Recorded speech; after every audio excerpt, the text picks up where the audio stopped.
Hello and नमस्कार दोस्तों, कैसे हैं आप सभी। आई होप आप सभी बढ़िया होंगे, बढ़िया से अपनी पढ़ाई कर रहे होंगे। वेलकम टू द हाइट्स के आज के इस लेक्चर में हम बात करने वाले हैं एंशिएंट इंडियन हिस्ट्री के बारे में। हम चर्चा करने वाले हैं प्राचीन भारतीय इतिहास के बारे में। दोस्तों आज के इस लेक्चर में हम मुख्य रूप से प्राचीन भारतीय इतिहास में दक्षिण भारत के राजवंशों के बारे में डिस्कस करने वाले हैं, दक्षिण भारत की डायनेस्टीज के बारे में पढ़ने वाले हैं। तो without any further delay lecture को स्टार्ट करेंगे। अपना कॉपी पेन उठाइए और नोट डाउन करना स्टार्ट कीजिए। सबसे पहला हेडिंग डालिए आप दक्षिण भारत के राजवंश। दोस्तों एंशिएंट इंडियन हिस्ट्री प्राचीन भारतीय इतिहास के अंतर्गत दक्षिण भारत को हम पहले भी पढ़ चुके हैं। दक्षिण भारत के इतिहास के बारे में हम पहले भी जान चुके हैं। इससे पहले के लेक्चर में हमने संगम काल की बात की थी, संगम कालीन युग को देखा था जो कि दक्षिण भारत में फैला हुआ था, दक्षिण भारत में विद्यमान था।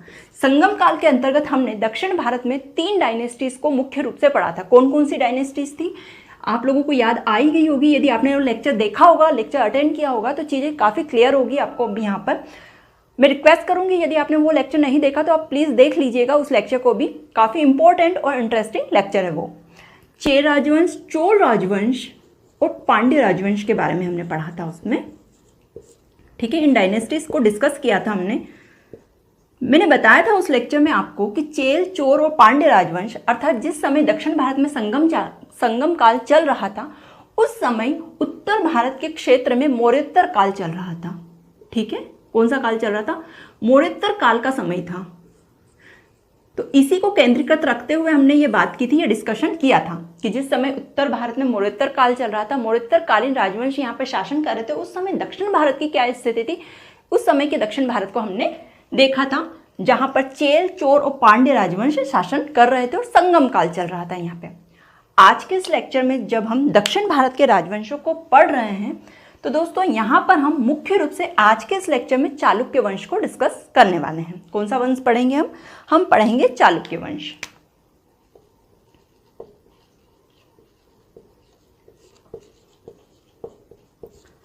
तो दोस्तों जिस समय दक्षिण भारत के क्षेत्र में चालुक्य वंश अपना शासन स्थापित किए हुए था उस समय उत्तर भारत का क्या हाल था, उत्तर भारत में क्या चल रहा था। तो दोस्तों उस समय उत्तर भारत में गुप्तोत्तर काल चल रहा था, पोस्ट गुप्ता एज चल रहा था। ठीक है,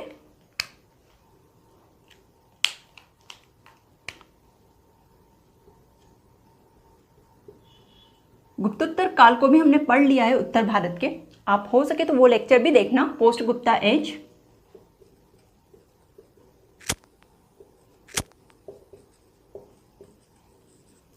पोस्ट गुप्ता एज के अंतर्गत हमने वर्धन वंश को पढ़ा था, मोस्ट इंपॉर्टेंट वर्धन डायनेस्टी को पढ़ा था हमने पढ़ा था मोखरी वंश,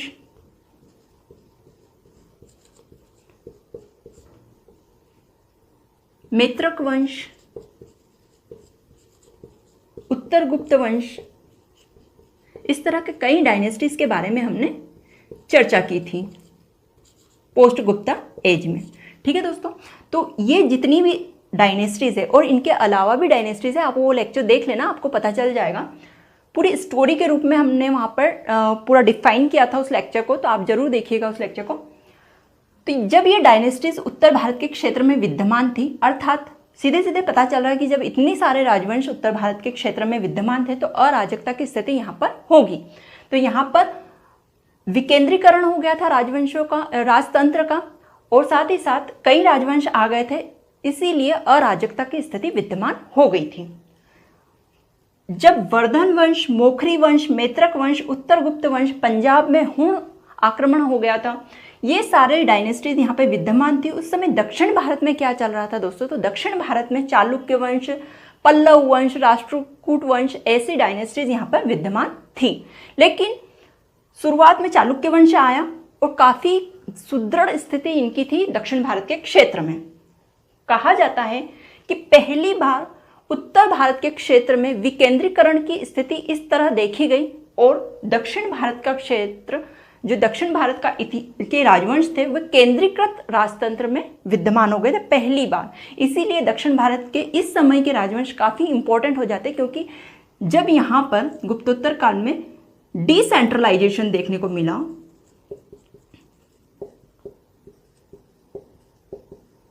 उस समय यहाँ पर सेंट्रलाइजेशन देखने को मिल रहा था हमें। ठीक है, यहाँ की जो डायनेस्टीज थी उनका राजतंत्र कैसा था, सेंट्रलाइज हो गया था। और सेंट्रलाइजेशन जब यहाँ पर हो गया था, केंद्रीकरण हो गया था, तो ऑब्वियस दोस्तों यहाँ की स्थिति काफी मजबूत होगी उत्तर भारत की अपेक्षा में। ठीक है, इसीलिए काफी इंपॉर्टेंट हो जाते हैं यहाँ के राजवंश इस समय के। तो आइए सबसे पहले हम चालुक्य डायनेस्टी को डिस्कस करेंगे, यहाँ पे चालुक्य वंश को पढ़ेंगे। तो हेडिंग डालेंगे आप चालुक्य वंश।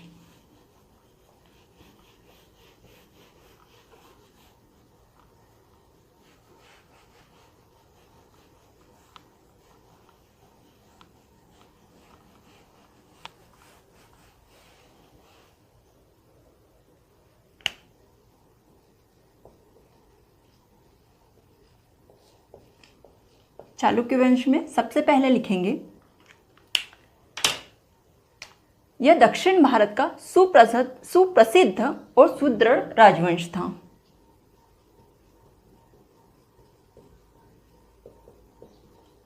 दक्षिण भारत का सुप्रसिद्ध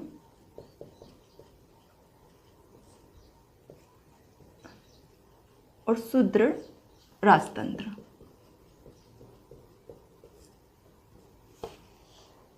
यदि इसके समय की बात की जाए, समय अवधि की बात की जाए कि इन्होंने कब तक शासन किया, तो यदि वर्षों की बात की जाए तो लगभग 200 वर्षों तक इन्होंने दक्षिण भारत के क्षेत्र में शासन किया था, जो कि काफी लंबा टाइम पीरियड है दोस्तों। 200 वर्षों तक किसी शासन का स्थापित होना उसकी स्थिति, उसकी सुदृढ़ता को प्रदर्शित करता है।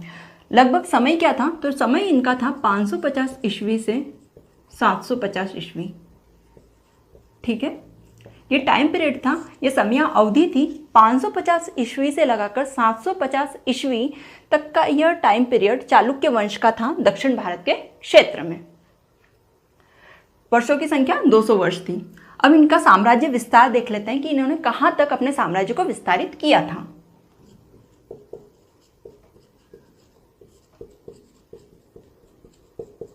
साम्राज्य विस्तार में लिखेंगे दोस्तों, इन्होंने दक्षिणी गुजरात,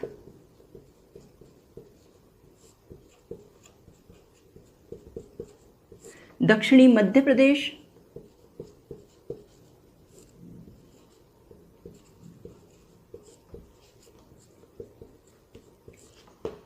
महाराष्ट्र का एरिया, महाराष्ट्र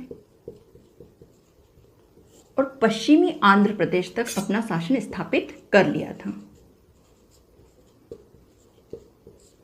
ठीक है, ये मुख्य एरियाज हैं जहां पर चालुक्य वंश ने अपना शासन स्थापित किया था। गुजरात का दक्षिणी भाग, मध्य प्रदेश का दक्षिणी भाग, महाराष्ट्र का भाग और आंध्र प्रदेश का पश्चिमी भूभाग, यहाँ पर चालुक्य वंश स्थापित था। चालुक्य वंश ने अपना शासन स्थापित किया था। इन्होंने कर्नाटक पर भी शासन स्थापित किया था, चूंकि आगे हम पढ़ेंगे, मैं बताऊंगी, एक वातापी इनकी राजधानी थी जो कि कर्नाटक में स्थित है, आगे हम पढ़ेंगे। लेकिन आप अभी इतना नोट डाउन कीजिए, साम्राज्य विस्तार में दक्षिणी गुजरात, दक्षिणी मध्य प्रदेश, महाराष्ट्र और पश्चिमी आंध्र प्रदेश का क्षेत्र।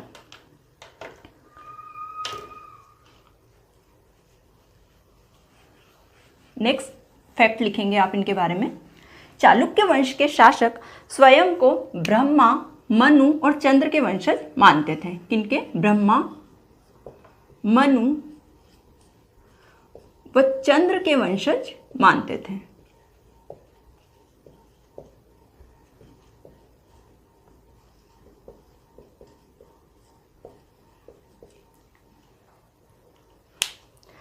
दोस्तों आगे चलकर चालुक्य वंश इतना विस्तारित हुआ था कि यह 4 भागों में विभक्त हो गया था, 4 भागों में बढ़ गया था। तो आइए देख लेते हैं कि वे कौन कौन से 4 भाग हैं। चारों भागों के बारे में हम पढ़ेंगे क्योंकि चारों ही भाग इसके काफी महत्वपूर्ण हैं। तो चालुक्य वंश आगे चलकर 4 भागों में विभक्त हो गया था।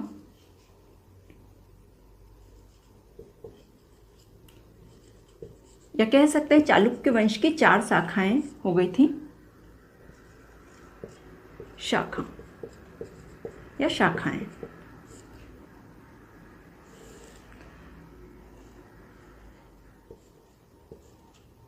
ठीक है दोस्तों, तो चालुक्य वंश 4 शाखाओं में विभक्त हो गया था। इसकी प्रथम शाखा या पहली शाखा थी वातापी के चालुक्य, दूसरी कल्याणी के चालुक्य, वेंगी के चालुक्य और अनहिलवाड़ा के चालुक्य जो कि सोलंकी चालुक्य कहलाए। ठीक है, चालुक्य वंश की 4 शाखाएं कौन कौन सी हो जाएगी?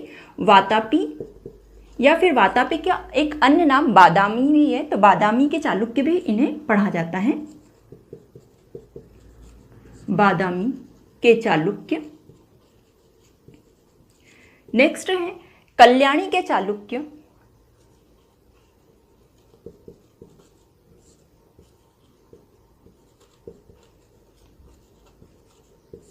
वेंगी के चालुक्य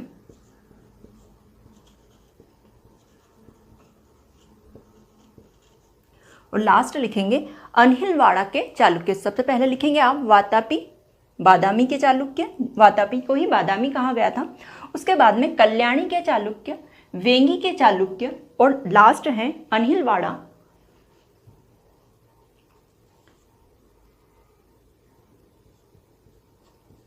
अनहिलवाड़ा के चालुक्य।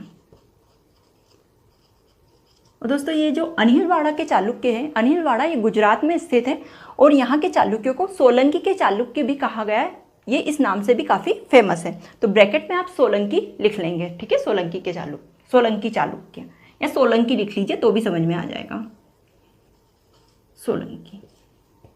आई होप चीज़ें क्लियर हो गई होगी। क्या क्या देखा दोस्तों हमने फैक्ट में? हमने देखा चालुक्य वंश काफ़ी प्रसिद्ध राजतंत्र था दक्षिण भारत का। इसका समयावधि इसकी देखी तो लगभग 200 वर्षों तक इन्होंने दक्षिण भारत पे शासन किया। 200 वर्षों और समयकाल क्या था इनका? समयावधि थी लगभग 550 ईस्वी से 750 ईस्वी तक इन्होंने दक्षिण भारत के क्षेत्र में शासन किया। ये स्वयं को ब्रह्मा, मनु व चंद्र के वंशज मानते थे। आगे चलकर चालुक्य वंश 4 भागों में विभक्त हो गया। इसकी 4 शाखाएं, चारों काफ़ी इंपॉर्टेंट है।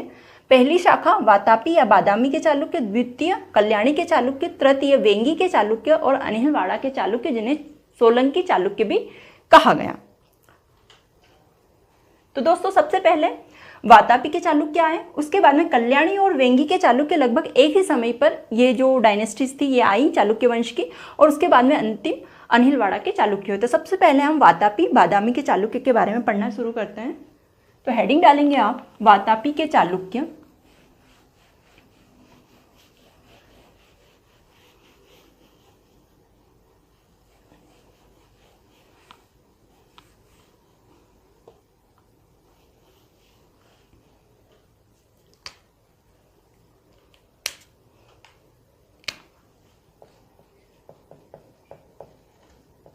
लिखना स्टार्ट करेंगे दोस्तों। वातापी के चालुक्य, इस चालुक्य वंश जो बादामी के चालुक्य हुए, वातापी के चालुक्य हुए, इस चालुक्य वंश के जो संस्थापक थे, फाउंडर थे, वे कौन थे? तो संस्थापक का नाम लिखेंगे, वे थे जयसिंह। क्या नाम था? जयसिंह नाम था उनका। वातापी या वातापी के जो चालुक्य वंश थे, इनकी राजधानी ऑब्वियस वातापी रही होगी, इसीलिए वातापी के चालुक्य कहलाए। वातापी जिसका एक अन्य नाम बादामी भी है, तो साथ ही में लिखेंगे आप बादामी भी। वातापी ये कहाँ स्थित है?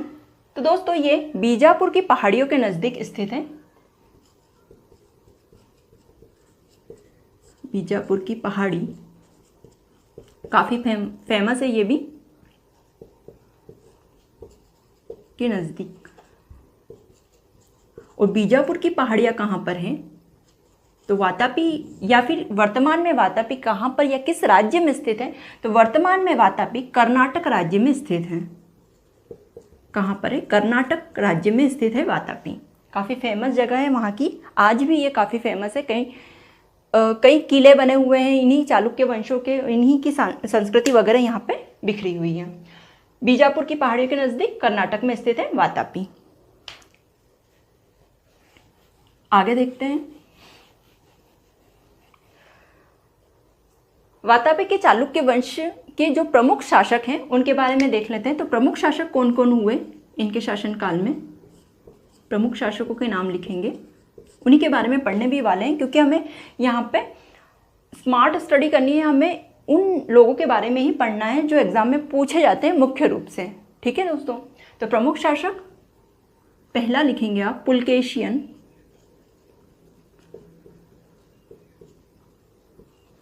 पुलकेशियन प्रथम,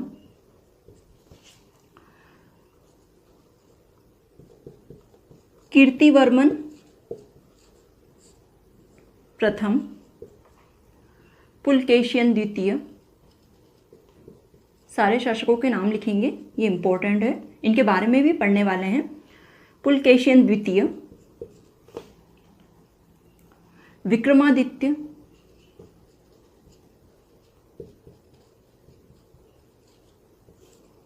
विनयादित्य,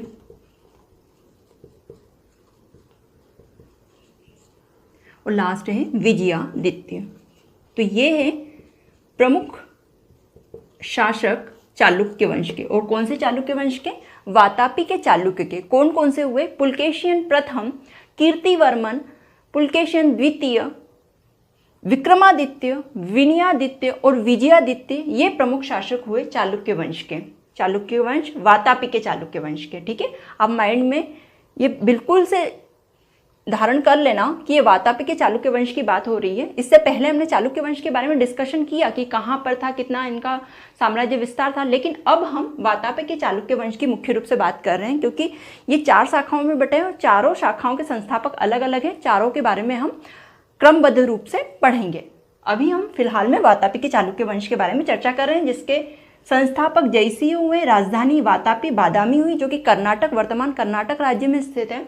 प्रमुख शासकों की यदि बात की जाए तो पुलकेशियन प्रथम, कीर्तिवर्मन, पुलकेशियन द्वितीय, विक्रमादित्य, विनयादित्य और विजयादित्य हैं। अब दोस्तों मुख्य रूप से हम पुलकेशियन प्रथम, जो कि एक प्रमुख शासक हुए, जयसिंह के बाद में पुलकेशियन प्रथम ही थे जो चालुक्य वंश को काफ़ी इन्होंने प्रसिद्ध किया था। उसके बाद में कीर्तिवर्मन हुए। तो कीर्तिवर्मन क्यों प्रसिद्ध हुए दोस्तों? क्योंकि इन्होंने ही मुख्य रूप से माना जाता है कि वातापी का निर्माणकर्ता कीर्तिवर्मन ही थे। सारे पॉइंट आप लिखते जाएंगे। वातापी के निर्माणकर्ता थे, मुख्य रूप से इन्हें ही वातापी के निर्माणकर्ता माना जाता है, किन्हें? कीर्तिवर्मन प्रथम को। पुलकेशियन द्वितीय के बारे में विस्तृत रूप से पढ़ेंगे। उससे पहले हम विनयादित्य के बारे में पढ़ लेते हैं। पुलकेशियन द्वितीय, इसके बारे में हम विशेष तौर पे पढ़ेंगे क्योंकि काफ़ी फैक्ट है इनके बारे में, पुलकेशियन द्वितीय के बारे में। विनयादित्य इन्होंने दोस्तों मालवा को जीता था। मध्य प्रदेश में जो मालवा का क्षेत्र है, विनयादित्य के द्वारा यहाँ तक का क्षेत्र जीत लिया गया था। ठीक है, तो विनयादित्य के बारे में लिखेंगे, इन्होंने मालवा का क्षेत्र जीता था। और चूंकि इन्होंने मालवा का क्षेत्र जीत लिया था और मालवा का क्षेत्र उत्तर भारत के अंतर्गत आता है, इसीलिए इन्होंने एक उपाधि धारण की थी। उस उपाधि का नाम था सकलोत्तर पथनाथ। तो विनयादित्य के द्वारा एक उपाधि धारण की गई थी, उस उपाधि का नाम है सकलोत्तर पथनाथ की उपाधि। ठीक है, इससे पहले भी एक शासक हुए थे जिन्होंने सकलोत्तर पथनाथ की उपाधि धारण की थी। हम उनके बारे में भी डिस्कस करेंगे। सबसे पहले हम फिर से इसे पढ़ लेते हैं ताकि हमें चीजें अच्छे से यहीं पर याद हो जाए। क्या देखा हमने? अभी हमने पढ़ा पुलकेशियन प्रथम, इन्होंने चालुक्य वंश के ये प्रसिद्ध शासक हुए थे। इन्होंने सबसे पहले चालुक्य वंश को प्रसिद्धि दिलवाई थी। उसके बाद में आते हैं कीर्तिवर्मन प्रथम। कीर्तिवर्मन प्रथम क्यों प्रसिद्ध हुए? ये इसलिए प्रसिद्ध हुए, ये इसलिए फेमस हुए क्योंकि इन्होंने वातापी का निर्माण किया था। वातापी राजधानी के निर्माणकर्ता कहलाए जाते हैं कीर्तिवर्मन प्रथम।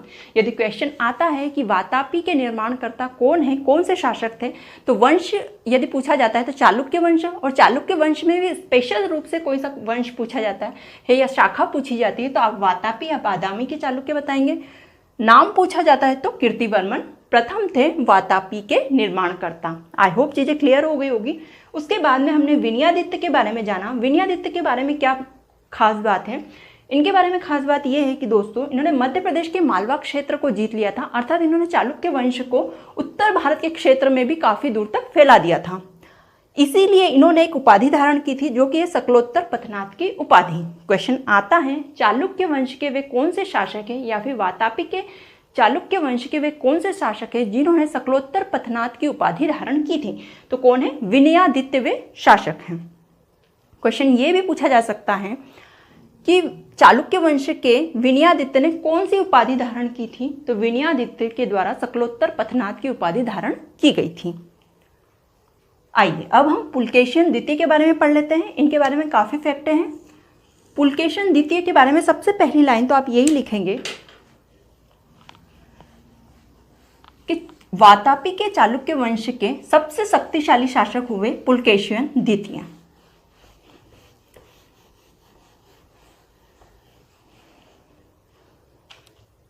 ठीक है,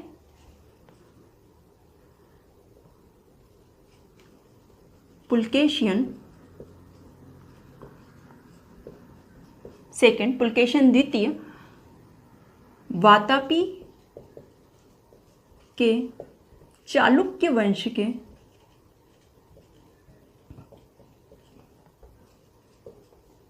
सबसे शक्तिशाली शासक हुए। ठीक है, शक्तिशाली शासक। दोस्तों, अजंता की गुफाओं के बारे में आपने सुना होगा। अजंता की गुफाएं हमने गुप्त काल में पढ़ी थी, क्योंकि गुप्तकालीन गुफाएं हैं। अजंता की गुफाएं मुख्य रूप से बौद्ध धर्म का स्मारक हैं, बौद्ध धर्म की स्मारक गुफाएं हैं। इसमें बौद्ध कालीन कई चित्र अंकित हैं, गुप्त काल की भी कई चित्र अंकित है। गुप्त काल के जो राजवंश थे, गुप्त राजवंश, उनके भी चित्र कई अंकित हैं। साथ ही साथ अजंता की गुफाओं में दक्षिण भारत के चालुक्य वंश के राजा पुलकेशिन द्वितीय के भी चित्र अंकित हैं। तो ये भी पूछा जाता है कि दक्षिण भारत के किन राजा के चित्र अजंता की गुफाओं में चित्रित किए गए हैं। तो अजंता की गुफाओं में पुलकेशिन द्वितीय इतने प्रसिद्ध हुए थे, इतने शक्तिशाली थे ये। ठीक है, क्योंकि ये गुप्तोत्तर काल की चूंकि बात हो रही है, फिर भी गुप्तकालीन जो अजंता की गुफाएं थी, जहाँ पे स्पेशल लोगों, जो विशेष लोग थे, उन्हीं के चित्र अंकित हैं। वहाँ पर दक्षिण भारत के प्रमुख राजवंश वातापी के चालुक्य वंश के शासक पुलकेशिन द्वितीय के चित्र अंकित मिलते हैं। इसलिए क्वेश्चन पूछ लिया जाता है कि दक्षिण भारत के कौन से शासक थे। तो पुलकेशिन द्वितीय थे, जिनके अजंता की गुफाओं में चित्र अंकित हैं।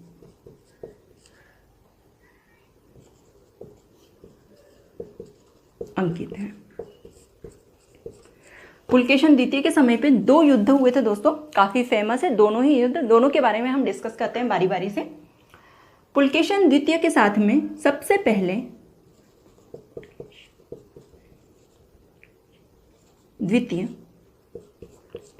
पुलकेशिन द्वितीय जो कि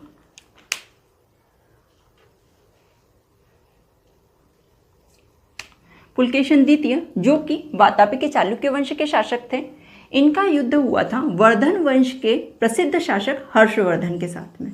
ठीक है, चाहे उत्तर भारत के क्षेत्र में अराजकता की स्थिति विद्यमान थी, डिसेंट्रलाइजेशन था यहाँ पे राजतंत्रों में, लेकिन उस समय पर भी हर्षवर्धन जो आए थे, जो वर्धन वंश के शासक थे, इन्होंने काफी कुछ अच्छा शासन यहाँ पे स्थापित किया था। उत्तर भारत को लगभग ये केंद्रीकृत शासन बनाने में सफल हुए थे। कौन? हर्षवर्धन। और काफ़ी छोटी एज में इन्होंने ये कमाल करके दिखाया था।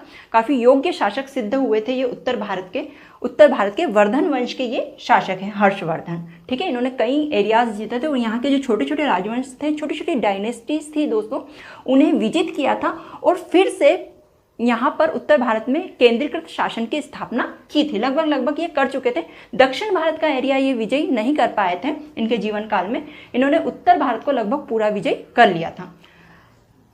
एक प्रमुख युद्ध का वर्णन होता है पुलकेशिन द्वितीय और हर्षवर्धन के मध्य युद्ध होता है। क्यों युद्ध होता है दोस्तों? क्योंकि हर्षवर्धन उत्तर भारत के क्षेत्रों को विजय कर चुके थे। जम्मू कश्मीर वगैरह, नेपाल का क्षेत्र इन्होंने पूरा विजित कर लिया था। इनकी इच्छा थी दक्षिण भारत के क्षेत्रों को भी विजय करने की। इसीलिए दक्षिण भारत में उस समय कौन से शासक थे? पुलकेशिन द्वितीय थे, चालुक्य वंश के। तो इनके मध्य इसीलिए युद्ध होता है। अब युद्ध का परिणाम क्या होता है दोस्तों? तो युद्ध का परिणाम ये होता है कि पुलकेशिन द्वितीय हर्षवर्धन को, जो कि उस समय पे काफ़ी फेमस थे, काफ़ी एरिया इन्होंने जीता था, उस टाइम पर पुलकेशिन द्वितीय हर्षवर्धन को हरा देते हैं। अर्थात पुलकेशिन द्वितीय की विक्ट्री होती है यहाँ पे। इस युद्ध में क्या होती है? जीत होती है। और कब हुआ था ये युद्ध? तो इस युद्ध का सन लिखिए आप, 632 ईस्वी में ये युद्ध हुआ था। कब हुआ था? 632 ईस्वी में ये युद्ध होता है और इसमें पुलकेशिन द्वितीय की विक्ट्री होती है। पुलकेशिन द्वितीय इस युद्ध को जीत जाते हैं। अब हमें कैसे पता चलता है कि पुलकेशिन द्वितीय इस युद्ध को जीते? तो कुछ प्रमाण हैं, जैसे ऐहोल अभिलेख, वेरी इंपॉर्टेंट अभिलेख है ये, पूछा जाता है इसके बारे में भी। अलग से क्वेश्चन आ जाता है ऐहोल अभिलेख को ही लेकर। ऐहोल अभिलेख किस बात का वर्णन करता है, तो किसके बात के बारे में मुख्य रूप से बताता है, तो पुलकेशन द्वितीय और वर्धन वंश के हर्षवर्धन के मध्य होने वाले युद्ध के बारे में बताता है, जिसमें लिखा गया है कि पुलकेशन द्वितीय की इस युद्ध में जीत हुई थी, हर्षवर्धन हार गए थे। ऐहोल अभिलेख किसके द्वारा लिखा गया है, एक तो किस लैंग्वेज में लिखा गया है, तो संस्कृत भाषा में लिखा गया है ऐहोल अभिलेख, संस्कृत भाषा में। किसके द्वारा लिखा गया है, तो रवि कीर्ति के द्वारा ये लिखा गया है। एग्जाम में पूछा जाता है, मोस्ट इंपॉर्टेंट पॉइंट है ये, रवि कीर्ति के द्वारा ये ऐहोल अभिलेख लिखा गया है। एक और साक्ष्य है जो कि बताता है कि इस युद्ध में पुलकेशन द्वितीय की जीत हुई थी। कौन सा साक्ष्य है, तो चीनी यात्री हैंसोंग जो हुए थे, इन्होंने भी अपनी बुक इन्होंने एक लिखी थी, यात्रा वृत्तांत लिखा था CU की। आपको पता ही होगा, काफ़ी फेमस बुक है ये हैंसोंग की। नोट डाउन करते चलेंगे सारी चीज़ें, क्योंकि अलग से भी इनसे ये क्वेश्चन पूछ लिया जाता है, जैसे कि CU की इस बुक को के रचिता कौन है, राइटर कौन है, तो आपको पता होना चाहिए कि हैंसोंग के द्वारा लिखा गया था। हैंसोंग कौन थे, तो चीनी यात्री थे, सारी चीज़ें पता होनी चाहिए। तो हैंसोंग जिनकी एक रचना थी, इनकी पुस्तक इनके द्वारा लिखी गई थी, क्या नाम था उस पुस्तक का, CU की, ठीक है। इस यात्रा वृत्तांत में इन्होंने पुलकेशन द्वितीय और हर्षवर्धन के युद्ध के बारे में बताया है, जिसमें पुलकेशन द्वितीय की विजय इन्होंने बताई है। हैंसोंग कौन थे, चीनी यात्री थे, इन्हें कई उपाधियां मिली थी। क्या क्या नाम की उपाधियां मिली थी, इन्हें कहा जाता था वर्तमान शाक्य मुनि, वर्तमान का शाक्य मुनि, ठीक है। आपको पता ही होगा कि रियल में शाक्य मुनि किसका नाम है, तो मैं आपको बता दूं, गौतम बुद्ध का नाम है शाक्य मुनि रियल में। चूंकि ये गौतम बुद्ध के काफ़ी बड़े भक्त थे, बौद्ध धर्म को ये मानते थे हैंसोंग, इसीलिए इन्हें वर्तमान का शाक्य मुनि कहा, उस समय का शाक्य मुनि कहा, ठीक है। और ऐसे शाक्य मुनि किसकी उपाधि है, तो गौतम बुद्ध की उपाधि है। तो कंफ्यूज नहीं होंगे, वर्तमान का शाक्य मुनि यदि पूछा जाए तो आप हैंसोंग का बताएंगे, लेकिन यदि शाक्य मुनि पूछा जाए तो गौतम बुद्ध है शाक्य मुनि।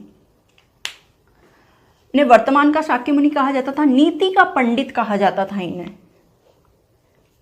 एक अन्य नाम था इनका, इन्हें नीति का पंडित कहा जाता था, नीति का पंडित, एक अन्य नाम से भी फेमस थे ये। इन्हें यात्रियों का राजकुमार कहा जाता था, यात्रियों का राजकुमार, ठीक है। ये सारी बातें थी हैंसोंग के बारे में, यात्रियों का राजकुमार कहा जाता था। कौन सी बुक लिखी थी इन्होंने लिखी थी CU की बुक लिखी थी। चीनी यात्री थे, वर्तमान के शाक्य मुनि कहा जाता था, नीति का पंडित कहा जाता था, यात्रियों का राजकुमार इन्हें कहा जाता था हैंसोंग का। और हैंसोंग की बुक में पुलकेशन द्वितीय और वर्धन वंश के हर्षवर्धन के युद्ध के बारे में बताया गया है, जिसमें पुलकेशन द्वितीय की विक्ट्री बताई गई है। 632 ईस्वी में ये युद्ध हुआ था और इसी कारण से, इसी रीजन से हर्षवर्धन दक्षिण भारत के क्षेत्र में अपना शासन स्थापित नहीं कर पाए थे, ठीक है। माना जाता है कि पूरा जीवन काल इनका खत्म हो गया था, लेकिन ये दक्षिण भारत में शासन नहीं कर पाए थे। लास्ट में जब इनका शासन समाप्त होने वाला था, तभी इन्होंने उड़ीसा के क्षेत्र में आक्रमण किया था, यहाँ का थोड़ा बहुत क्षेत्र जीता था, लेकिन ये दक्षिण भारत में फिर भी नहीं घुस पाए थे पूरी तरीके से।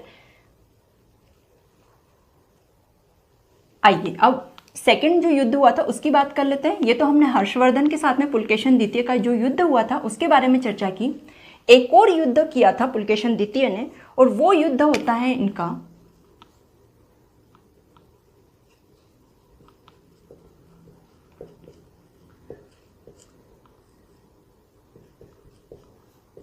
जो कि वातापी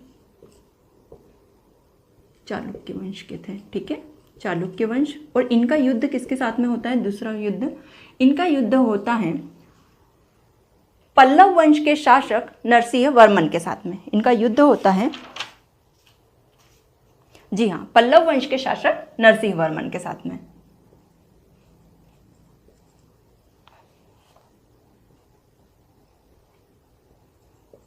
नरसिंह वर्मन प्रथम, काफी फेमस युद्ध था ये भी। नरसिंह वर्मन प्रथम जो कि पल्लव वंश के शासक थे। पल्लव वंश को भी हम डिस्कस करेंगे आगे। तो दोस्तों इन दोनों के मध्य युद्ध होता है। युद्ध का समय क्या होता है? तो युद्ध का समय 642 ईस्वी होता है। 642 ईस्वी में ये युद्ध हुआ था। कब हुआ था? तो ये युद्ध होता है इनका 642 ईस्वी में। अब इस युद्ध का नतीजा क्या होता है? इस युद्ध का परिणाम क्या होता है? तो दोस्तों यहाँ पर पुलकेशन द्वितीय की हार हो जाती है और नरसिंह वर्मन यहाँ पे जीत जाते हैं। विक्ट्री किसकी होती है? विक्ट्री होती है यहाँ पे नरसिंह वर्मन प्रथम की। पुलकेशन द्वितीय यहाँ पर हार जाते हैं और यहाँ पर नरसिंह वर्मन वातापी जो राजधानी थी वहाँ पर अपना शासन स्थापित कर लेते हैं पुलकेशन द्वितीय को हराकर। ठीक है, कहाँ पर? वातापी पे अपना शासन स्थापित कर लेते हैं। पल्लव वंश का शासन हो जाता है वातापी पे उस समय। और इस उपलक्ष्य में नरसिंह वर्मन एक उपाधि को भी धारण करते हैं। वो उपाधि है वातापी कोंड की उपाधि। पूछा जाता है एग्जाम में, वेरी वेरी इंपॉर्टेंट पॉइंट है ये, वातापी कोंड की। वातापी कोंड की उपाधि ये धारण करते हैं। तो वातापी कोंड की उपाधि किसने धारण की थी? तो वातापी कोंड की उपाधि पल्लव वंश के शासक नरसिंह वर्मन प्रथम के द्वारा धारण की गई थी। नरसिंह वर्मन प्रथम ने ये उपाधि क्यों धारण की थी? क्योंकि इन्होंने 642 ईस्वी में पुलकेशन द्वितीय को एक युद्ध में हराया था, जिसके अंतर्गत इन्होंने वातापी जो कि चालुक्य वंश की फेमस राजधानी थी उस पर शासन अपना कर लिया था, उसे जीत लिया था। इसीलिए इन्होंने वातापी कोंड की उपाधि धारण की थी। ये रीजन था इसके पीछे। किसने की थी? नरसिंह वर्मन प्रथम ने की थी। मोस्ट इंपॉर्टेंट पॉइंट है, कई बार एग्जाम में पूछा गया है वातापी कोंड की उपाधि किस राजा ने धारण की थी? तो पल्लव वंश के शासक नरसिंह वर्मन प्रथम ने धारण की थी। माना जाता है दोस्तों इस युद्ध में पुलकेशन द्वितीय की मृत्यु हो गई थी। पुलकेशन द्वितीय हार तो गए थे, साथ ही साथ इनकी मृत्यु भी हो गई थी, इनका देहांत भी हो गया था इस युद्ध में, ऐसा कहा जाता है।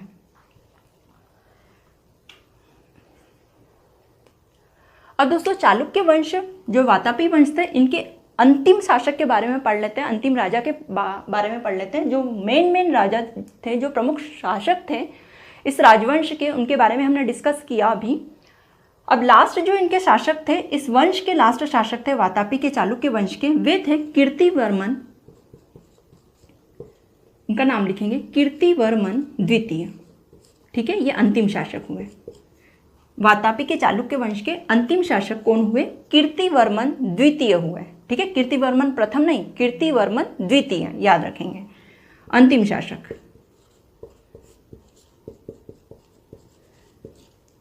क्या हुआ था दोस्तों? तो कीर्तिवर्मन द्वितीय ये अंतिम शासक कैसे हो गए चालुक्य वंश के, वातापी के चालुक्य वंश के? तो कीर्तिवर्मन द्वितीय के एक सामंत थे जिनका नाम था दंती दुर्ग। इनके सामंत थे दंती दुर्ग। क्या नाम था उनका? उनका नाम था दंती दुर्ग। तो इन सामंत ने कीर्तिवर्मन को धोखे से या फिर युद्ध करके किसी भी तरह से इन्हें पराजित कर दिया था, कीर्तिवर्मन द्वितीय को। चूंकि ये सामंत थे फिर भी इन्होंने इन्हें पराजित कर दिया था, कीर्तिवर्मन द्वितीय को। किसने? दंती दुर्ग ने। जो किसके सामंत थे? कीर्तिवर्मन द्वितीय के चालुक्य वंश, वातापी के चालुक्य वंश के सामंत थे ये दंती दुर्ग। इन्होंने हरा दिया था और एक नए राजवंश की स्थापना की थी। वो राजवंश था राष्ट्रकूट राजवंश। तो दंती दुर्ग ने कौन से राजवंश की स्थापना की है? राष्ट्रकूट राजवंश की स्थापना की थी इन्हें हरा के। ठीक है, तो यहाँ से राष्ट्रकूट वंश भी स्टार्ट होता है जब कीर्तिवर्मन द्वितीय 200 वर्षों के बाद में। ठीक है, काफ़ी लंबा टाइम चला। ऐसा नहीं हुआ कि बस इतने से राजा आए और इन्होंने युद्ध लड़ा और ये मृत्यु को प्राप्त हुए और फिर दंती दुर्ग आए और उन्होंने राष्ट्रकूट वंश की स्थापना कर दी। ऐसा फटाफट नहीं हुआ था, इतना जल्दी नहीं हुआ था कुछ भी। 200 वर्षों का, 200 वर्षों काफ़ी लंबा टाइम होता है दोस्तों किसी राजवंश को अपने शासन को सुदृढ़ रूप से स्थापित करने हेतु। ठीक है, तो 200 वर्षों का लंबा समय चला। उसके बाद में कहीं जाकर राष्ट्रकूट वंश की स्थापना हुई थी। राष्ट्रकूट वंश यहाँ पे दक्षिण भारत के क्षेत्र में आया था, जिसकी स्थापना किसने की थी? दंती दुर्ग के द्वारा की गई थी। तो दोस्तों आज के इस लेक्चर में हमने चालुक्य वंश की वातापी शाखा को डिस्कस किया। आई होप आपको चीज़ें बेहतर तरीके से क्लियर होगी, बेहतर तरीके से समझ में आ गई होगी।